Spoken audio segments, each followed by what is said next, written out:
Now we're going to talk about the auditory system, which is your ear. In your handouts, you will have a worksheet that goes over the anatomy, and also there is a procedure handout. I wrote the codes next to these.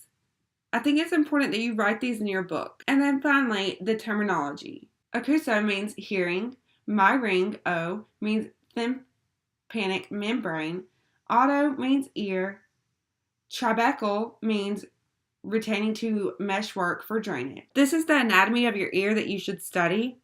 You have your outer ear, your middle ear, which includes the eardrum and the ossicles, and your inner ear, which includes semicircular canals, vestibular nerve, auditory nerve, cochlea, and eustachian tube.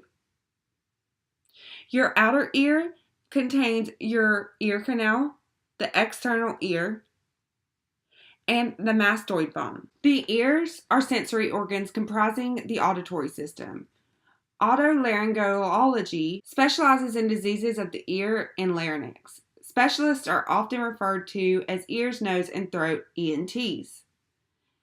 Besides collection of sound and hearing, the vestibular system is important for maintenance of body balance and equilibrium. Examination of the ear is with an otoscope, similar to an ophthalmoscope mentioned previously.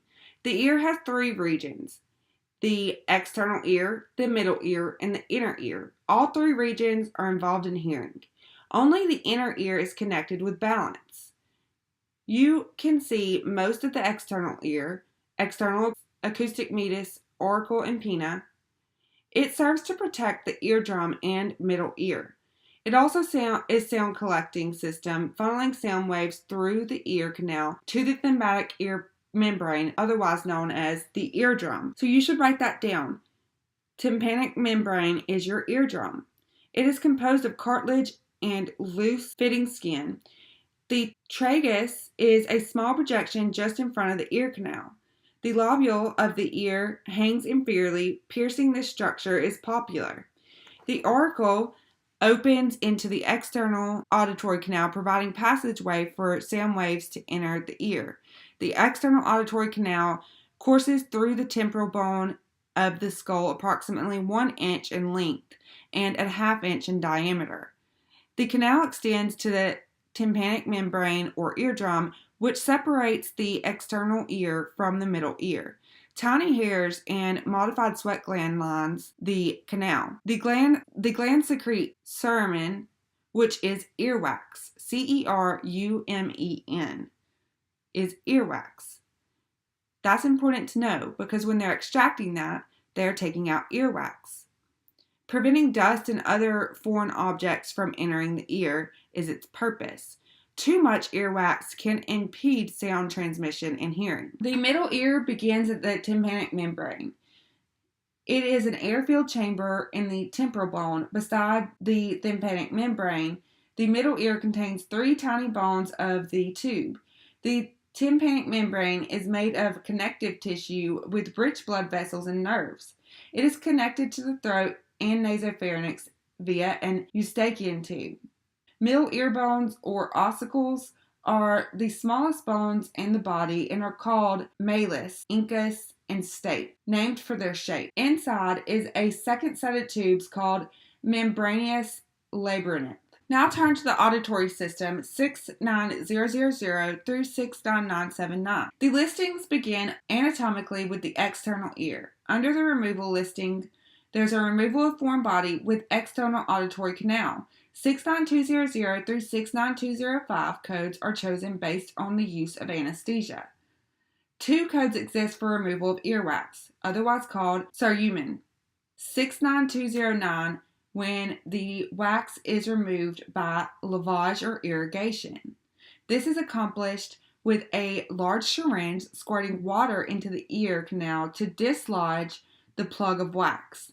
This is a unilateral procedure, and if performed on both ears, you should add a 50 modifier. 69210 is reported for removal of earwax using instrumentation such as curettes, ear spoons, or a microscope. This code is also for one ear.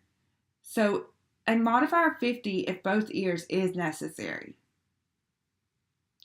Guidance is provided instructing the user that is, if the wax is not documented as impacted, that the service is reported with the appropriate E&M level. That's important for you to note on that page. If the note does not state that the earwax is impacted, you cannot code these codes. You have to code it with an office visit code. Now turn to the middle ear section. This is a larger section of codes. It is grouped by introduction, incision, excision, repair, and other procedures.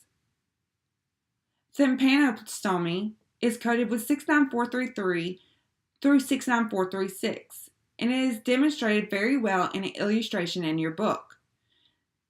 Tympanostomy is synonymous with myringotomy, which is creating a passageway through the tympanic membrane. Discussed earlier was the placement of tubes and how it has become controversial. Previously, children with recurrent middle-early infections received tubes to help drain the ears and prevent recurrent infections. For many, it not only prevented repeated visits to the emergency room and pediatrician offices, it saved their hearing. Repeated infections cause scarring and damage to delicate structures in the middle ear, impacting hearing. A mastoidectomy, complete 69502, is removal of the mastoid bone. Malignancy or extremely serious infection is why this procedure is performed. Repair of the tympanic membrane, tympanoplasty, 69635 through 69646. The codes contain notes and instructions to be reviewed carefully. CPT has a good illustration of the repair of in the middle ear section. Inner ear, 69801 through 69949, is grouped by incision and or destruction, excision, introduction, and other procedures. Few codes are listed here. There are extremely small structures. An excision code 69905 for labyrinthectomy reports removal of the labyrinth in the middle ear. It is very small, well-projected structure, very difficult to go to. Temporal bone, middle fossa approach, contains 5 codes, 69950 through 69970. Decompression usually refers to the nerve that is under pressure. Decompression procedures are performed to relieve the pressure. Now turn to the medicine section. Listed in the medicine section under Special Services 92502 through 92700 lists services for vestibular function test without electrical recording, vestibular function test with recording, audiologic function test, and evaluative and therapeutic services. At the beginning of the section are brief instructions as in the eye section. Special otorhinolaryngoscopy vestibular function test 92531 through 92548 lists codes used to report testing of vestibular function, listing 4 code. Vestibular function test with recording 92540 through 92548 lists tests that do produce a recording.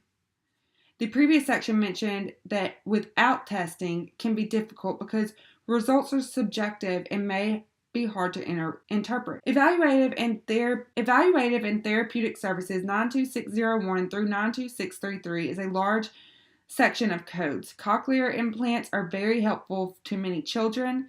Codes may be divided by age, 7 years or younger. This is especially important for young children because hearing is so vital to development of speech. There is controversy regarding the need of unilateral or bilateral implants in children. Many of the procedures listed in this section evaluate swallowing and functions related to speech. That's the end to the ocular and auditory system. Make sure to make really good notes in your book and study all of these study guides, and then go take your test.